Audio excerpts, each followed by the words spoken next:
Math PM पे आपका स्वागत है। मैं हूं मोनू और आज हम लोग पढ़ेंगे प्रतिशत के टाइप 5 आयव्यय पर आधारित प्रश्न, जिसमें पहला क्वेश्चन कह रहा है कि गोपाल अपनी मासिक आय का 30% भोजन पे खर्च करता है, शेष का 40% परिवहन पर खर्च करता है, इसके बाद शेष का 50% बचाता है। यदि उसकी मासिक आय 1 लाख नहीं 18,400 हो तो वह प्रति माह कितने रुपये बचाता है। अब देखिए इसमें कह रहा है कि जो मासिक आय उसका 30% भोजन पे, शेष का 40% परिवहन पे और शेष का 50% बचाता है। अब मासिक आय 18,400 रुपये है और हम लोग को क्या ज्ञात करना है कि कितने रुपये वो बचाता है। ठीक है, तो सबसे पहले हम लोग क्या करेंगे, मासिक आय का ये मासिक आय इसका करे 30% भोजन पे खर्च करता है।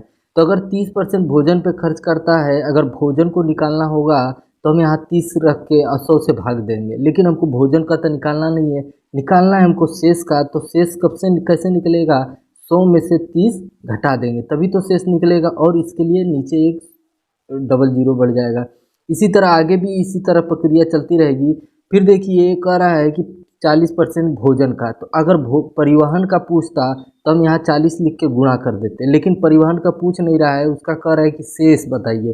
तो शेष का क्या करेंगे, 100 में से 40 घटा देंगे और 100 से भाग दे देंगे। अब देखिए यहाँ पे कह रहा है कि 50% बचाता है, तो हमको बचाता का निकालना है, तो हम लोग किससे गुणा करेंगे, डायरेक्ट 50 से गुणा कर देंगे। और इसके लिए भी जितनी बार आप प्रतिशत निकालेंगे उतनी बार नीचे 100 बढ़ाना पड़ेगा।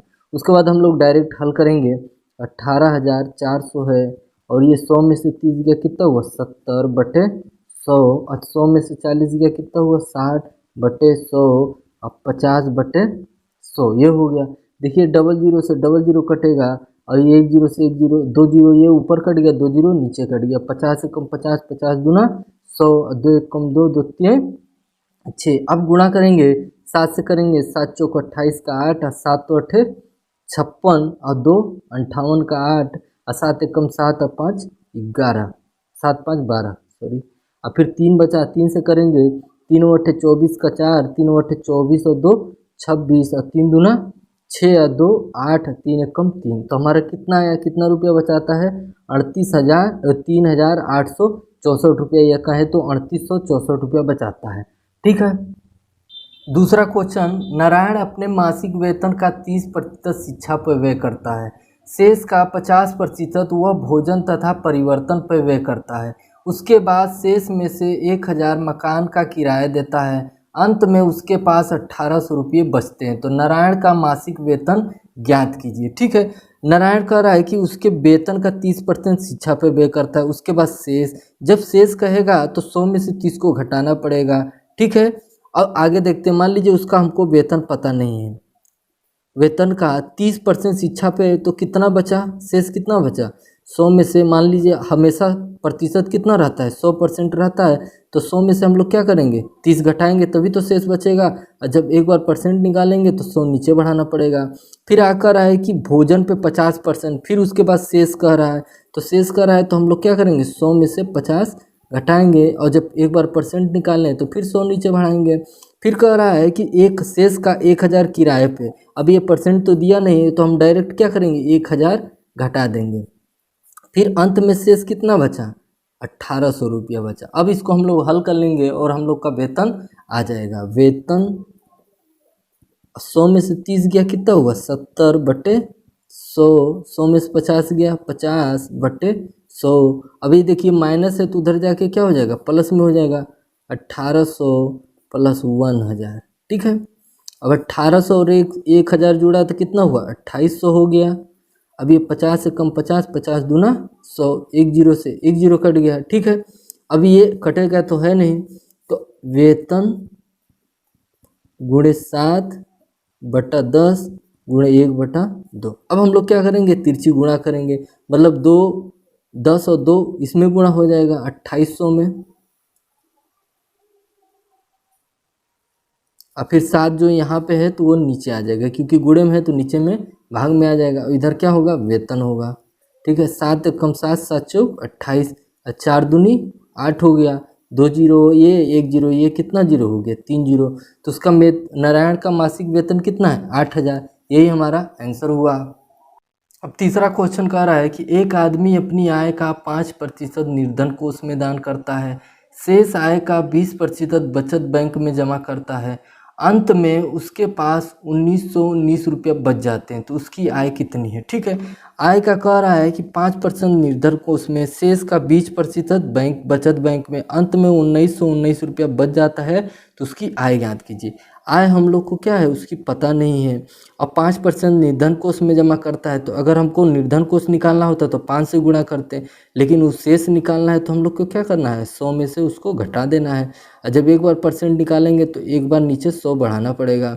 फिर कह रहा है कि 20% बचत बैंक में, तो बचत बैंक तो हमको निकालना नहीं है, अंत में शेष निकालना है, तो फिर हम लोग क्या क्या करेंगे, 100 में से 20 को घटा देंगे, नीचे 100 बढ़ा देंगे। फिर इसी तरह कर रहा है, फिर 1919 रुपया बच जा रहा है। इतना करने के बाद कितना बच रहा है, 1919 रुपया। तो हमको क्या निकालना है, आय निकालना है। तो आय 100 में से 5 गया कितना होगा, 95/100, फिर गुणे 100 में से 20 गया 80/100, और ये 1919 रुपया। ठीक है, अब हम क्या करेंगे, 19 है तो ये भाग में है तो इधर चला आ जाएगा, गुणे में हो जाएगा, ये गुणे में है तो नीचे आ जाएगा भाग में, जब बराबर के इधर करते हैं तो, और ये आपका आय हो गया। ठीक है, अब 19 से कम 19, अब डबल अंक लिए तो 0 बढ़ाएंगे, फिर 19 से कम 19। ठीक है, फिर 19 पचे 95, 20 पंचे 100, 20 चौके 80, 5 से 5 कटा, फिर 5 से काटे तो ये हो गया 25। ठीक है, अब 25 और 101 गुणा करेंगे तो 25 से कम 25 के 5, 25 जीरो ये हम 0 और 2 बचा था तो 2 लिख देंगे, फिर 25 से कम 25, तो उसकी आय कितनी निकली, 2525 रुपये। 2525 रुपये उसकी आय निकल गई। चौथा क्वेश्चन कह रहा है कि नीलम अपनी आय का 20% मकान के किराए पर तथा शेष का 70% घरेलू मदों पर खर्च करती है। यदि वह 3600 रुपये की बचत करती है तो उसकी कुल आय कितनी है। ठीक है, अब वो कह रहा है कि आय का जो है 20% तो मकान पे खर्च कर दे रही है, फिर शेष का 70% घरेलू पे, फिर कितना बचता है, 3600 रुपया बचाती है, तो हम लोग को उसकी क्या निकालनी है, आय निकालनी है। तो हम लोग लिखेंगे यहाँ आय, और आय का 20% मकान पर खर्च कर रही है, फिर हमको शेष निकालना है, तो 100 में से हम लोग 20 घटा देंगे और नीचे क्या लिखेंगे, 100 लिखेंगे। फिर हम लोग को क्या करेंगे, 70% घरेलू तो निकालना नहीं है, शेष निकालना है, तो इसको भी हम लोग क्या करेंगे, 100 में से 70 घटा देंगे और नीचे क्या लिखेंगे, 100 लिखेंगे। उसके बाद कुल कितना रुपया बच गया, 3600 रुपया बच गया। अब हम लोग इसको हल करेंगे, 100 में से 20 गया कितना हुआ 80, नीचे क्या है 100, और 100 में से 70 गया कितना बचा 30, नीचे क्या है 100, और इधर कितना है 3600 है। ठीक है, 20 चौके 80, 20 पंचे 100, 4 एक कम 4, 0 से 0 कट गया। अब इसको देखिए, 2 दूना 4 और 2 पंचे 10, ये कट गया। अब ये भाग में है तो इधर आ जाएगा, तो इधर गुणे में हो जाएगा 5 गुणे 5, और ये जो है गुणे में है तो इधर आके क्या हो जाएगा, भाग में हो जाएगा, 2 इधर और ये 3। अब काटेंगे 2 से कितना बार में जाएगा, 18 बार में जाएगा। फिर 3 से काटेंगे, फिर कितना बार में जाएगा, 6 बार में, डबल 0 बढ़ा देंगे। अब हम लोग गुणा कर लेंगे। ठीक है, 25 25 छक्का 150, और ये डबल 0 था तो हम लोग डबल 0 बढ़ा दिए, तो कितना हम लोग का उसका आय कितना हो गया, 15,000 उसको आय हो गया।